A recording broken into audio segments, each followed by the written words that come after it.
అసెంబ్లీలో మనకు మాట్లాడే అవకాశం ఇస్తారా? మాట్లాడితే మైక్ కట్ చేయకుండా ఉంటారా? ఇదే ఇప్పుడు ప్రతిపక్ష బీఆర్ఎస్ ను ఆందోళనకు గురి చేస్తున్న అంశమని చర్చ జరుగుతోంది. రేపటి నుంచి తెలంగాణలో మొదలవుతున్న అసెంబ్లీ సమావేశాల్లో పాలమూరు రంగారెడ్డి ప్రాజెక్టు సహా పలు కీలక అంశాలపై చర్చించేందుకు కాంగ్రెస్ ప్రభుత్వం సిద్ధమవడంతో తమ వాదన చెప్పడానికి ఏ మేరకు అవకాశం ఉంటుందోనని గులాబీ పార్టీ అనుమానం వ్యక్తం చేస్తోంది. ఇప్పటికే కృష్ణా గోదావరి జలాల పంపకాలపై అసత్యాలు ప్రచారం చేస్తున్నారని ఆరోపిస్తున్న బీఆర్ఎస్ ఇప్పుడు అసెంబ్లీ వేదికగానైనా తాము చెప్పాలనుకున్నది అధికార పక్షం చెప్పనిస్తుందా లేదా అన్న సందేహాన్ని వ్యక్తం చేస్తుందనే టాక్ అయితే వినిపిస్తోంది.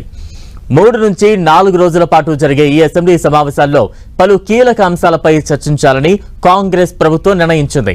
అందులో ప్రధానంగా కృష్ణా గోదావరి జలాల హక్కులు పంపకాలపై చర్చించాలంటూ డిసైడ్ అయింది రేవంత్ సర్కార్.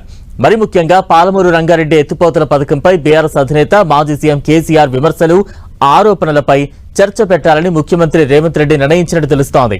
పాలమూరు రంగారెడ్డి ప్రాజెక్ట్ కృష్ణా జలాల పంపిణీపై అసెంబ్లీలో పవర్ పాయింట్ ప్రజెంటేషన్ ఇచ్చేందుకు కాంగ్రెస్ సర్కార్ రెడీ అవుతోంది. అందుకు సంబంధించి సీఎం రేవంత్ మొదలు మంత్రులు పలువురు అధికార పార్టీ ఎమ్మెల్యేలు మాట్లాడేలా పక్కా ప్లాన్ తో ప్రభుత్వం ఉన్నట్టు సమాచారం.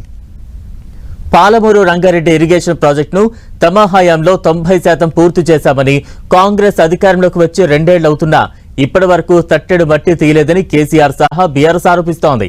అంతేకాకుండా తాము పాలమూరు రంగారెడ్డి ప్రాజెక్టుకు 90 టీఎంసీలు కేటాయిస్తే కాంగ్రెస్ 45 టీఎంసీలు మాత్రమే కేటాయించి ఉమ్మడి పాలమూరు నల్లగొండ రంగారెడ్డి జిల్లా రైతులకు అన్యాయం చేస్తోందని గులాబీ పార్టీ ఫైర్ అవుతోంది.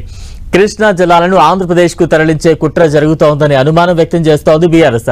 ఈ అంశాలన్నింటినీ అసెంబ్లీ వేదికగా లేవనెత్తి కాంగ్రెస్ ప్రభుత్వాన్ని ఎండగట్టాలని బీఆర్ఎస్ అధినేత కేసీఆర్, హరీష్ రావు, కేటీఆర్ సహా సీనియర్ ఎమ్మెల్యేలకు దిశానిర్దేశం చేశారు. దీంతో పాలమూరు రంగారెడ్డి ప్రాజెక్ట్ కృష్ణా జలాలపై బీఆర్ఎస్ గట్టిగా ప్రిపేర్ అయింది.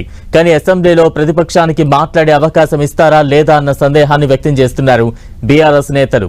గతంలో చాలా సందర్భాల్లో తమకు మాట్లాడే ఛాన్స్ ఇవ్వకుండా మైక్ కట్ చేశారని, ఇప్పుడు కీలకమైన పాలమూరు రంగారెడ్డిపై చర్చ సందర్భంగా అయినా తాము చెప్పాలనుకున్న విషయాలను సభలో చెప్పనిస్తారా లేదా అన్నది బీఆర్ఎస్ ఆందోళనగా కనిపిస్తోంది.